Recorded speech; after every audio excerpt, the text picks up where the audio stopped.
Hello, hello. I hope you all had a good lunch. What's that? Woohoo!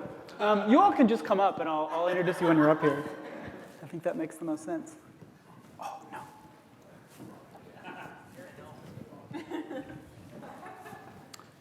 no. So yeah.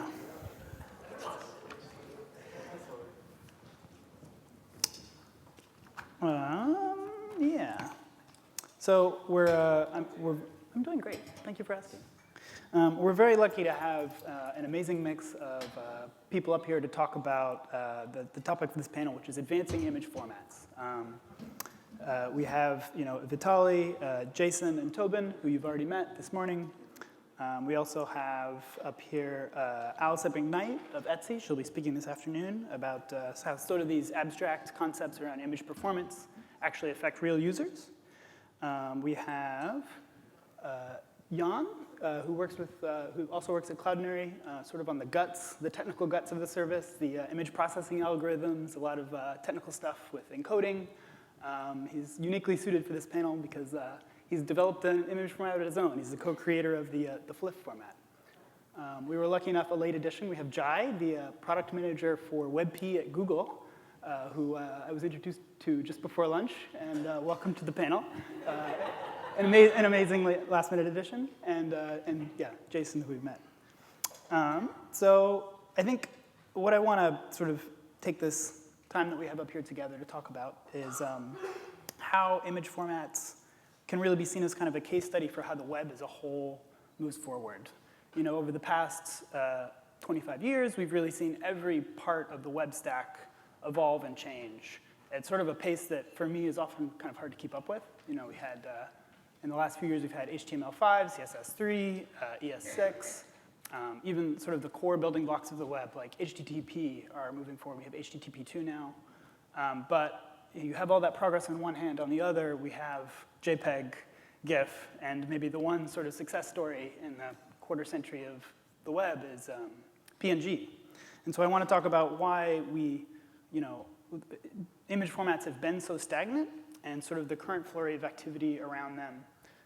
Maybe how formats like FLIF, like WebP, like JPEG XR might succeed or fail, and where we should all be heading.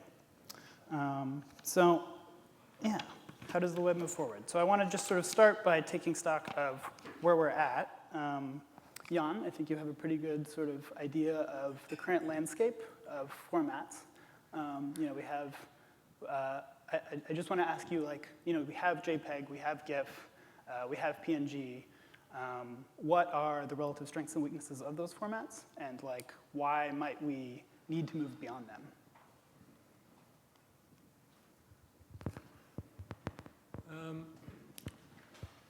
Well, the three universally supported formats, they're pretty old. Yeah. But some of them, in particular JPEG, is surprisingly versatile. It's still very useful, I think, in the sense that if you use a good encoder like MOS-JPEG,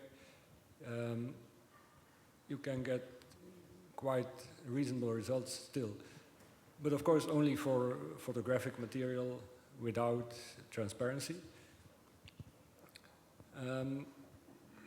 PNG, I think, is, of course, an improvement upon GIF, except that it doesn't support animation, which is, I think, the main reason why GIF still survives. It's very suitable for non-photographic material, illustrations, anything that has solid colors. And of course, if you want to have transparency in a universally supported format, it's basically the only option. Yeah. So I think the newer formats are very useful because they are significant improvements upon these universally supported formats. Yeah. So WebP is basically two formats, share and extension. Lossy WebP is, I would say, it's better than JPEG, and it also has support for transparency. So it's very useful in the case where you have photographic material with an alpha channel. It allows you to do that in an effective way. Lossless WebP is, I would say, an improvement upon PNG in all respects. Well, except that it only supports 8-bit, I would say. And similarly, JPEG XR or WDP is an improvement upon JPEG for photographic material, and it also supports an alpha channel. So, and then there's JPEG 2000 for Safari, which is a bit less clear if it's really an improvement upon JPEG, but at least it supports an alpha channel, so in that respect, it is an improvement. So we have quite a few different formats right now, and I think what Jason was saying earlier today, automation is going to be necessary if we want to be able to deal with all this. It's no longer a good idea to try to manually convert images to all these different formats, all these different responsive sizes and so on. So we need automatic solutions for that. Okay. One thing I was talking about with you today, Tobin, over breakfast was the sort of story of the success of PNG, which, like I said earlier, is sort of the only newcomer we've had over 25 years. And one reflection I had after our conversation was, in talking with you, I was talking about one of the kinds of frictions that hold progress on the web in the format space back. One of those kinds of frictions is, unfortunately, patent law. I think that a lot of adoption of the JPEG 2000 format was held back by patent fears. But I thought to myself afterwards, PNG really was a response to patent fears about GIF. So in that way, it was the only really thing that moved us forward. But yeah, as you, as a browser maker sitting here in 2017, think about these new up-and-coming formats, what do you see as sort of the primary points of friction as far as what you can or can't adopt? Yeah, so there are a couple things. First, around the patent. I guess I could actually speak into a mic. Yeah, there are a couple things. The first of which you just addressed was the differences between holding a patent by a company and demanding a license. There's a lot of companies that actually have been forced into patenting ahead of time before they can even implement, because they know down the road, if they haven't patented them, they're going to have a lot of, as you call, patent trolls coming after them for licenses on stuff that they have no intention of implementing. They're just going to patent and come after.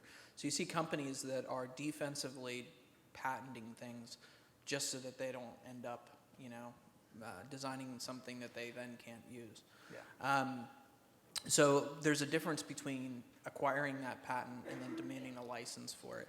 If you're developing an image format, it's almost behooves you to say, hey, I'm also going to patent the technology behind this so that I can then give that away. Yeah.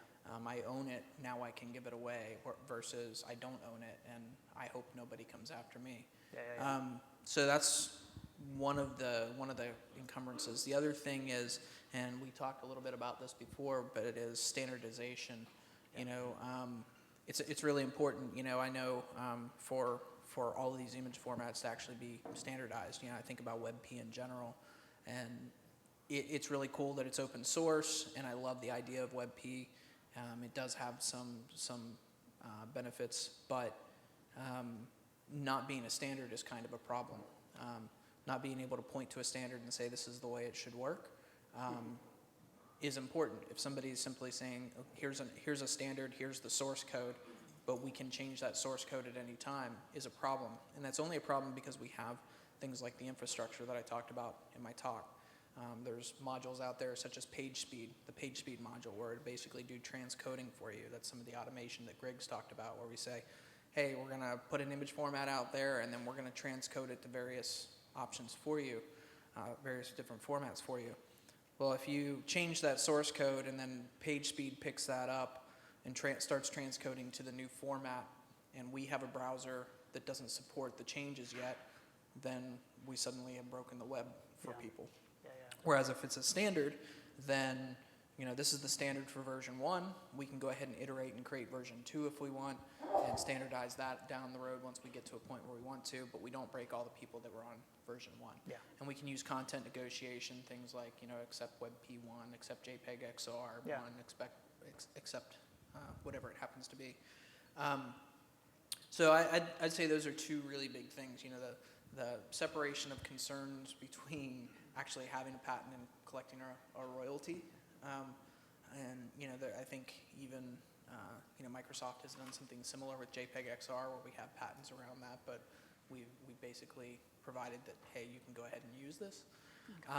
And then like I said, the standardization of the format is another one. It's a big deal. Okay. Vitaly, in your talk, you showed some what you called depressing statistics that 91% of developers had never considered implementing WebP. I remember last night speaking to you and asking you sort of pointedly, have you implemented WebP in this new smashing redesign? And you said no, which was surprising to me. From your perspective as a front-end developer and someone who has a good view of sort of that whole community, what holds you back? What is the friction for that adoption from your point of view? Yeah, I think in our case, it's more not because we don't want to use WebP, it's more about we need to find a way of how we can automate the entire process. That's the thing. So we have approximately now 4,000 articles, and most of them obviously, JPEG, PNG, GIF, whatever, you can find anything in there. And we did play with responsive images as well. We also implemented picture and source set and sizes. And I can tell from my experience that having all of these fancy little things where you can, source set and sizes, different cropping and so on, it means significantly more work. Now, we have a small company. It's not like we have thousands of journalists and editors and so on. We are like 11 people. Yeah. So for 2 people investing, let's say, half an hour or 1 more hour into creating these images, creating the markup, plugging it in, and then potentially maintaining the entire thing later, that sounds like a lot of work. Yeah. So the main reason why we don't use it is, to be honest, not because we are, lazy or things, but mostly because we're still trying to figure out just the right workflow. That workflow that I displayed, now this is my dream. I don't expect it to becoming reality like tomorrow or the day after tomorrow. But I think that many developers are holding back, not because they don't feel like, we don't have a good support. They want to support WebP, or maybe they never heard of it. That's a different story. But the reason why it didn't get traction, I think, is just because mainly it definitely means more work. Okay. It's not like, a little checkbox where, okay, so it's going to be activated now. It's the same what we see with Broadly compression, Zopfli compression in server as well. Broadly is, well, it's new kind of compression, relatively new, which is now needs to be supported by browser for us to use it. And Zopfli is like a backwards compatible gzip compression based compression. You know this stuff better than I do. But most importantly, my point here is people don't use them all, although they're kind of free of charge and they can be used like today, not because they don't want to. It's just, you need to reconfigure a server, you need to potentially recompile, you need to find modules that work well, and then every single time you have an upgrade, it's just more work. Again, it's not that we are lazy. I think this is not the point. The point is, this is more work that has to be considered, and we're all busy. It's not like, we have nothing to do. Yeah. We have, most of the time, we have lots of projects, and we're behind schedule anyway. Yeah. So we don't want to get, this extra work. So if we could automate it, then I'm sure it's not going to be a problem anymore. Yeah, it's just a question of the work. Yeah, I think it's also a matter of tooling. Yeah. Jai, we're lucky to have you here on the panel. I wanted to ask you, from your perspective as someone who is actively out there trying to advance WebP in the world, what, when you see developers doing that sort of cost-benefit analysis, how do you size that up? How do you try to, convince them that the benefit side of that is greater? Yeah, absolutely. This is, in many ways why I'm here, right? It's helpful to get sort of the perspectives of what it's like to try to actually view these technologies and decide what can and can't be implemented easily. I think I want to actually take a step back and address sort of your earlier point about what sort of barriers to entry or barriers to advancement in this technology space have been. This is sort of my own personal view, not necessarily the project or the company, but I've always viewed it as the democratization of the web and exploring new use cases and new markets really has been what has driven some of, for example, Google's investment in image formats, right? So I look at it as, do you find, I can switch mics if that's easier, yeah. I think one thing that comes up is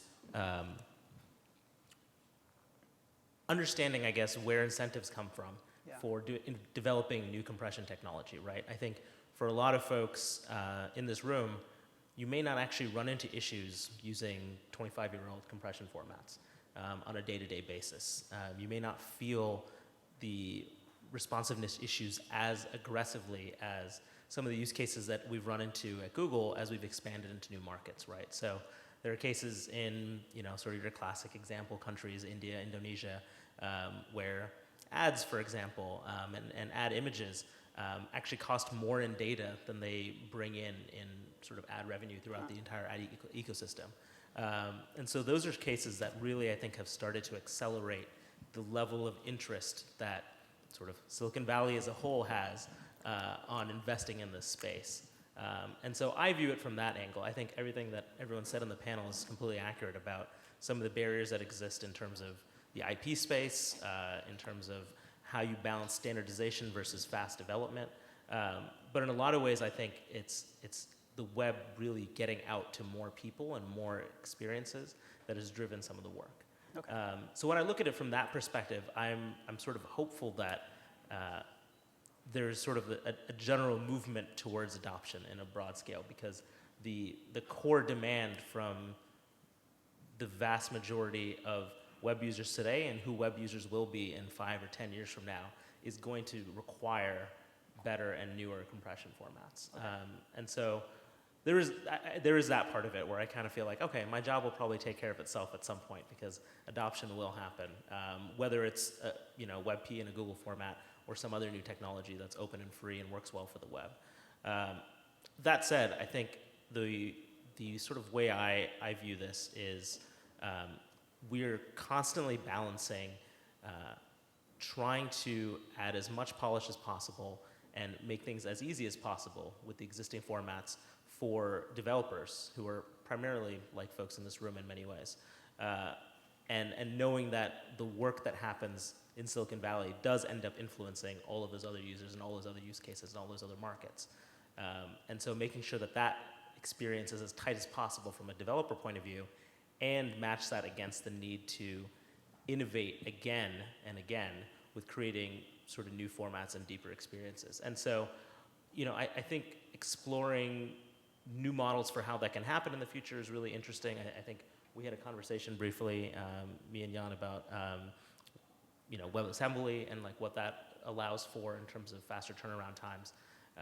But at a broad level, I think the pitch is that the gains are tremendous.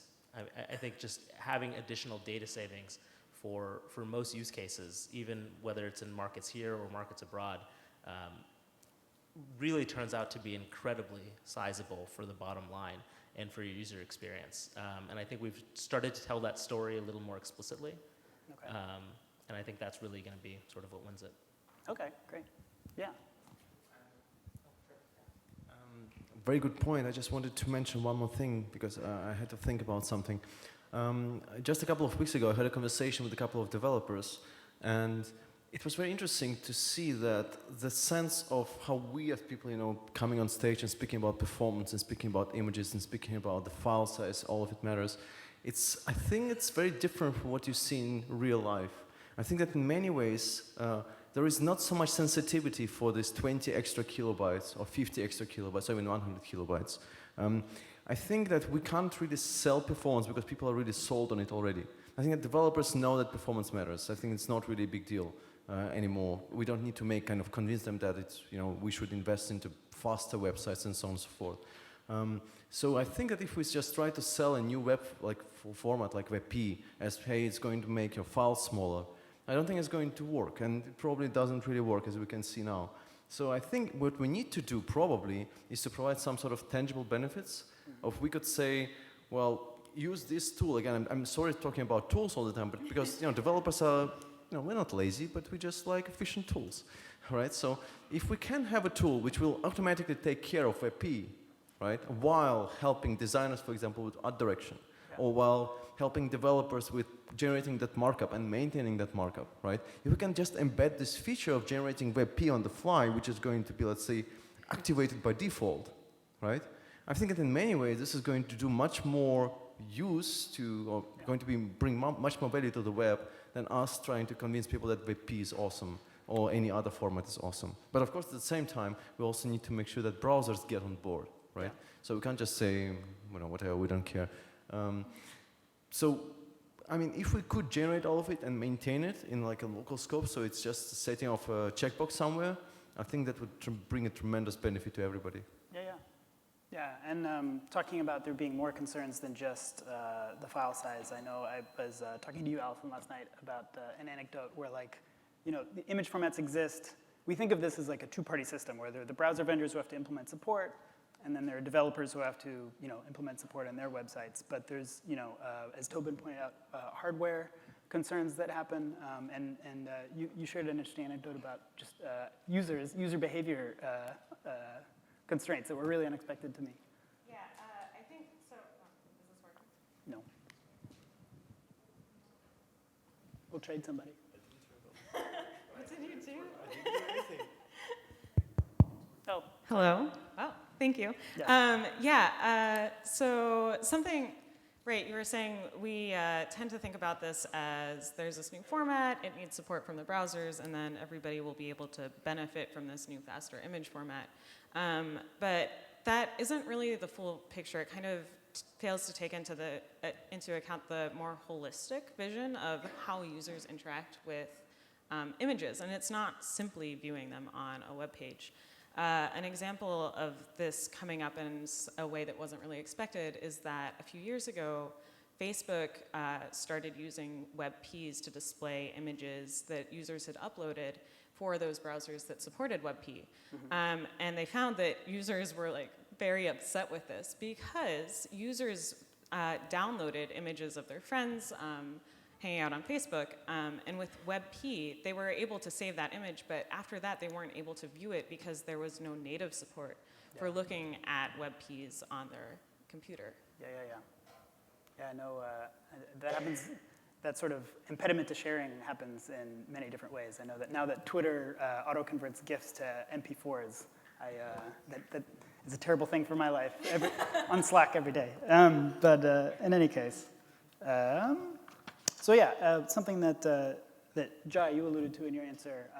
I think also in this conversation we've sort of talked about how this is going to advance very much from a top-down perspective, where you need to convince Tobin to implement WebP support in Edge and his counterparts at Mozilla and Apple. But something I've been talking about with you, Jan, with regards to how you envision FLIF advancing in the world, is that it could happen more in a bottom-up sort of way. I don't know if you want to expand on that.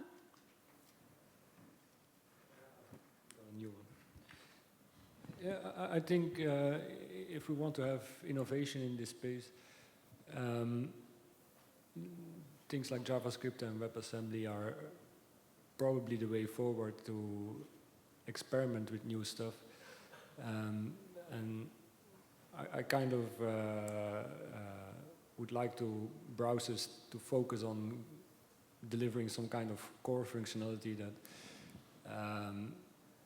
you can build on top of in a flexible way. So not just for image formats, but for features of the web in general.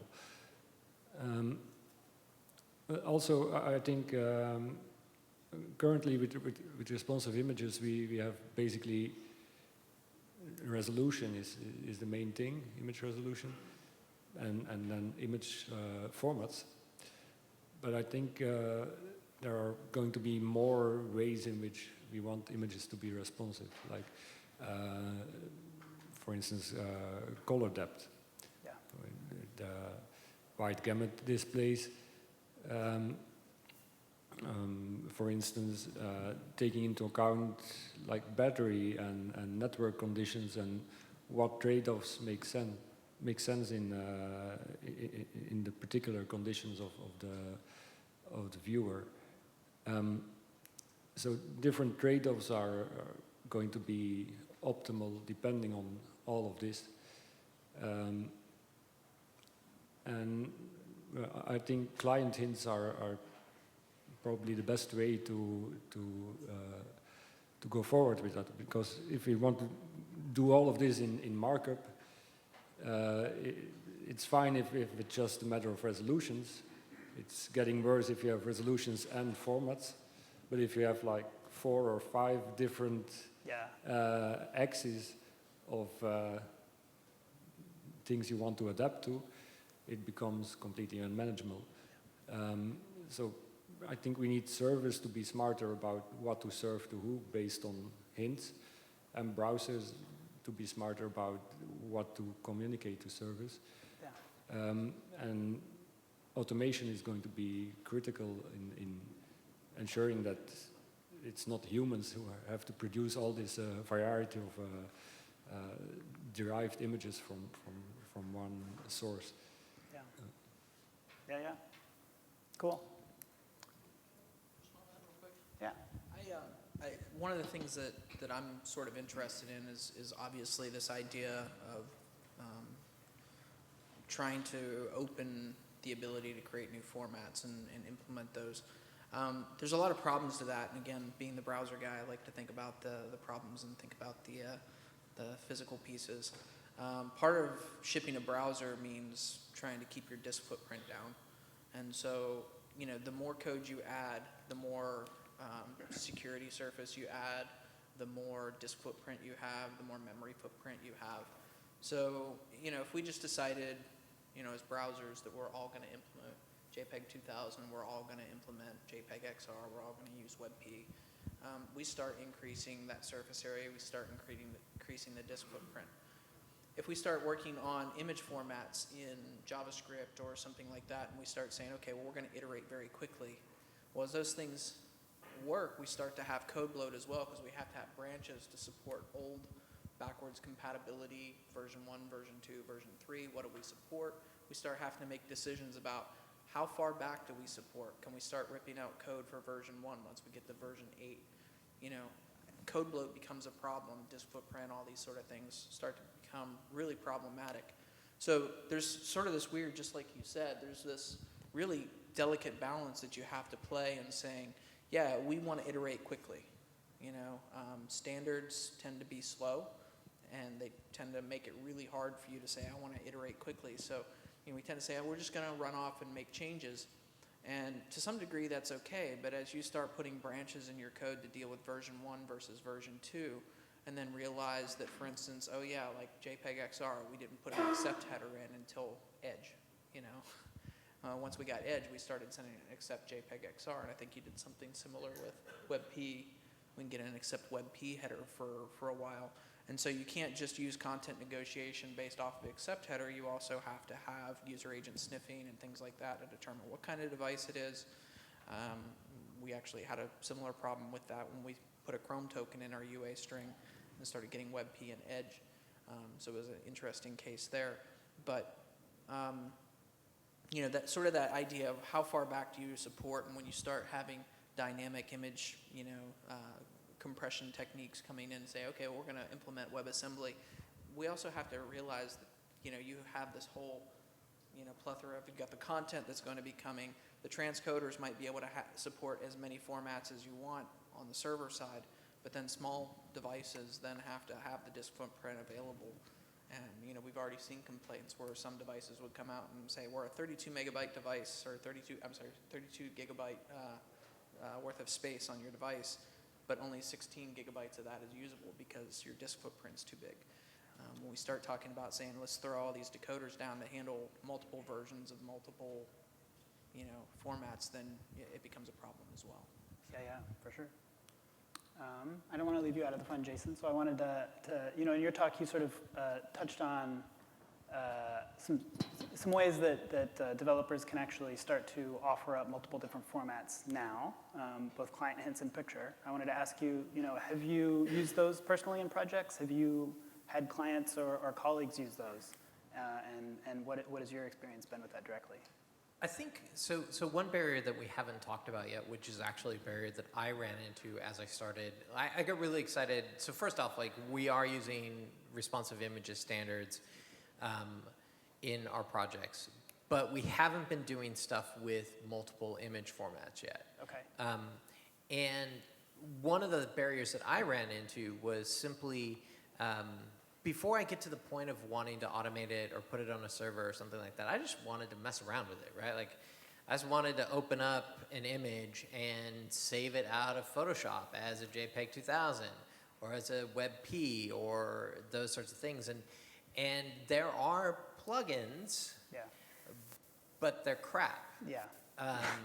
And I think that what happened is that people would start working on a new image format. You wouldn't get a tremendous amount of uptick, and you didn't have anything like the picture element that gave you the option to use it before it was sort of broadly adopted. And so the tooling, even like the desktop user tooling around these new image formats is really difficult. Yeah. So in order to get to the point where I could sort of muck around with multiple different image formats and decide, I really want to pick an automation service that uses JPEG XR, right? That's something that I want to do. I would love to be able to mess around with some images on my machine and actually see the benefits of it. Yeah. And getting to that point is not easy right now. Yep. Yeah. You got to muck around on the command line. And so I think that actually is a barrier to adoption as well. As far as client hints are concerned, we're not using them. We have a project right now where we could use them because we're using, this client has decided to use Cloudinary for some stuff, and so we could use client hints, but we end up in the same spot where we have to, the chicken and egg conundrum, and we basically came to the conclusion where all of their stuff gets cached statically. They're not going to dynamically change their markup based on whether or not the browser supports client hints. Yeah. And so we're basically going to ignore client hints for the meantime and do source set and sizes. Yeah. That sort of stuff. Yeah. Vitaly, I did want to follow up with you. You said that compression wasn't enough, that it would take some other sort of direct, tangible impact for developers in order to sort of break the logjam and sort of adopt a format en masse. Do you have any ideas on what that could be? Yeah, I think the most important one is to have integration to CMS. Okay. That would be an important one, and being able to maintain the entire thing. Now, I think that most developers these days are totally using Grunt, Gulp, anything of that kind. So if we can create some sort of tasks that would generate WebP and also generate a markup, there are tools already for it. But then we just generate basically static output, and we need to plug it into our CMS and things like that. Unless we are, moving towards statically the content on websites generated by static site generator, then at that point you might be quite comfortable that you can get to the point where you're supporting all kind of formats, you're supporting art direction, and so on and so forth. But once it needs to be integrated in a CMS where a content manager has to go in and produce variants of an image and then plug it in, this is the point where it kind of dies a little bit slowly, I think. I know that I'm boring, but I think tooling is the one thing that will really bring us forward here. If we can make sure that it's easy to use all the things, I think it will be used as well. So I'm sorry, just to fall on that for a second though, but what you're saying isn't actually a new feature of the image format. It's actually what spurs adoption isn't that the image format needs to do something Correct. other than compression. It's that automation has to happen for an organization to actually be able to take advantage of it, which I think is true for pretty much all of the stuff we talk about from an images perspective at this point in time. Every new complex thing, yeah, whether it's Can I, responsive. can I ask, I'm sorry, so I don't want to like steal stuff from Allison's talk later today, but I'm really curious because Etsy is really smart about a lot of performance-based stuff. Like, are you using WebP? Are you like automating? Like, how is without like? And if you, and a perfectly fine answer is like, Jason, just wait till this afternoon. No spoilers. Yeah, no, I'm actually not talking about formats specifically in my talk later. We actually do not currently use WebP, although that has been something that's been on our radar for a while that might be cool to look into. So maybe you'll hear something about that in the future. Then I want to steal. If Jason can do it, I can do it as well.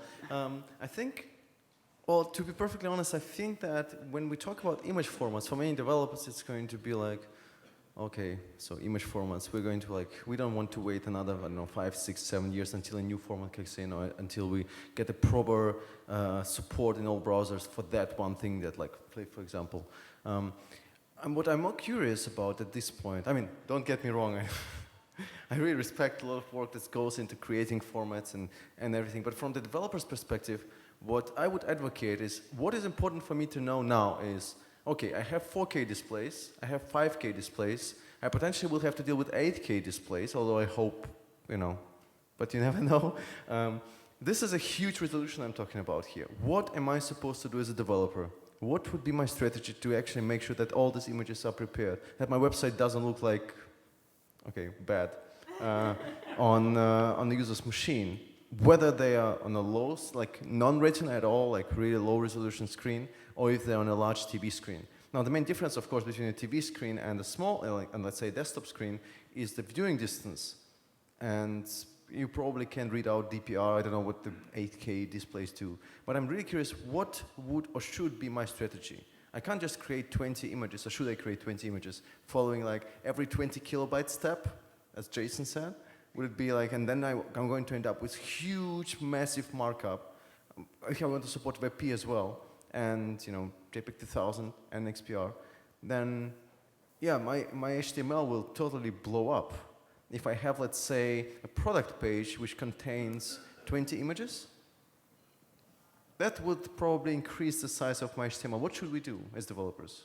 What would you recommend to do? Or maybe what are you doing already? I mean, client hints allows you to sort of abstract all of that away out of the markup. Right. I mean, I think that when I think of the picture element, which you talked about, it enables you to do sort of lots of different edge casey things and adapt in very specific ways that are very important to your use case. But anytime you get more than 1 or 2 variables that you're going to adapt on, like Jan was saying, it gets unwieldy. You know, you don't even want to generate that many sources, never mind mark them up. Right, but I'm curious at this point, so what should be my strategy? Should I be going for 4 images, 15 images, 35 images? Or does it even matter if it's a huge number of images or not? You know, I think about this again. I think, you know, the concept of tooling is extremely important because you think about even down to getting WebP or JPEG XR adoption. WebP adoption kind of exploded once you had that back-end transcoder that was actually sending it out. Without that, we wouldn't see a whole lot of WebP or JPEG XR. It's one of the reasons you don't see a lot because we're not doing transcoders out there in the background. But that's just one piece of the tooling. Then you start to talk about the other pieces, and there's kind of this marriage of, yeah, we have to determine what the budget is per image, and then you're saying, well, how do we determine that? How many do we create? And I think, not to step on, I don't know what Steve's covering in his talk from a measurement standpoint, but I think that comes down to business goals, right? You're doing your telemetry and you're measuring what is the impact. And as I increase my budget from 20K to 25K, do I have fall off in usership on my site? Well, if that's the case, then I need to have some sort of adaptive tooling that comes in and says, you know what, I start to see that I'm falling because I've changed the parameters for how I'm working and how I'm transcoding and, you know, how I'm rescaling. So let me change those parameters and see if that goes back up. So that all comes down, you know, like having that. It's one thing to do A/B testing and be very specific about it, but to actually have that automated in some sort of specific way with monitoring. There's a product idea in there for somebody in here. I just also think that if we go, let's say, 25K, 30K steps, there is this point when sometimes when you start kind of getting smaller, like you have a big image, let's say, and then you're getting smaller at some point, you really have to introduce art direction because you're scaling down and kind of making things smaller does not going to work. And then things are getting a bit more complicated because you're moving into you don't really want to move to art direction, kind of really changing the image and cropping, but you kind of have to because it just doesn't look great at all anymore. So then you have to pick another image and then kind of look into. I mean, my point is, I guess, that they're just desperately trying to figure out what I should do next. And I don't know. So in fact, what we do is actually thinking about, okay, what should be the budget? And it's 20 or 30 kilobyte. But then still, every single image or every single set of images is a lot of work to kind of get it to the state where you feel that this is right and I can easily maintain it. I mean, so I would say don't do that work. That's one of the reasons why services are important, right? And whether it's what Cloudinary did with the responsive image breakpoint stuff, or whether it's another service that might do something different as the way that they make those determinations, just get away from having to figure that out, right? Yeah. So that is where we're headed. That's what we're trying to advise all of our clients to do, because I spent a lot of time working, with Eric and others on the specification. I have no interest in writing that markup, right? True. And I don't think it makes sense for humans to do it. So, that all, get a service, take the time to do that yourself, but there are ways to automate that process. Yeah, but I think that, well, at least I had a problem of selling responsive images. Yeah. So that's been something that I was a bit confused about, because obviously we know that, the faster we render, the better, right? That we have many studies showing this and so on and so forth. But at the same time, images do not block rendering, right? So just for a while, maybe nothing is displayed and then the image kicks in. So I'm having a very difficult time convincing somebody who has to maintain, let's say, maintaining an e-commerce site, which has lots of images, to invest, I don't know, $300-400. I mean, on it's a small shop, but still they have lots of products, into a responsive images solution. Although we know that it will save on bandwidth. Users will get to faster to results. But how can we, I don't want to hijack you in any... Not at all. I think, unfortunately, This is turning out to be your therapy session. Apparently, yes. You're not a good therapist, we'll have a one-on-one afterwards where we work through these issues. But I think for now, I don't know if we even have time for questions. Or? One or two. Okay. Yeah.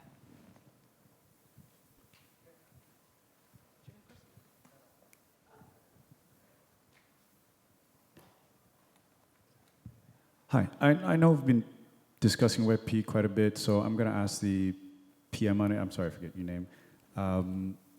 Last year, we know Safari played with it for like a week, and then we know it's actually Firefox has reopened the bug on that.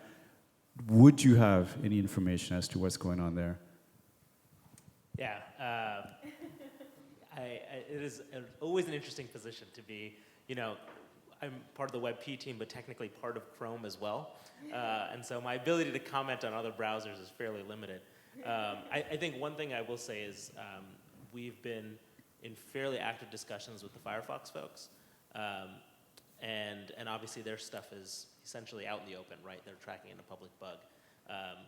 The Safari work is obviously not as public, and so I think anything I can or can't say about it can't really be public. But I think the takeaway for me is that actually I think ties back to a discussion I wanted to comment on earlier, which is this idea of, do we take a top-down approach of saying there's 4 browsers, let's all come together and decide on what to do next, or allow sort of the web to decide what happens next? And the reality is you kind of need a bit of both, right? You can't really make one or the other because there are trade-offs involved on both sides.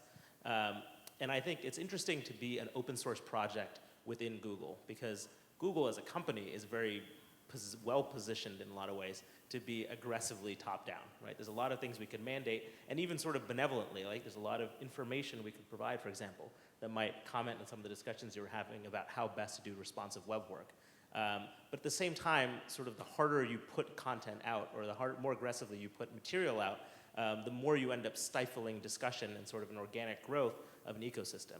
And so it's a bit of sort of a fine line that we're threading in terms of all of our development in the open source world of how to put material out, put enough information for it to be valuable and useful, but at the same time allow for a community to grow around that, for companies to be able to do business around solving some of the problems in that space, and to solve use cases that we wouldn't be able to think about, and really take advantage of scale. And I think that addresses sort of this top-down and sort of bottom-up approach as well, where you ideally want your browsers to agree on sort of a baseline standard of a fallback format that's better than something that's 25 years old, while at the same time allowing for WebAssembly or JavaScript or any other approaches that we can look at to develop new technologies and to experiment and to try out Fliff and whatever else you'd like to do. And so I think my hope is that we go away from a point of a world where, you know, you're desperately waiting to see what a few Safari engineers tweet out about WebP, or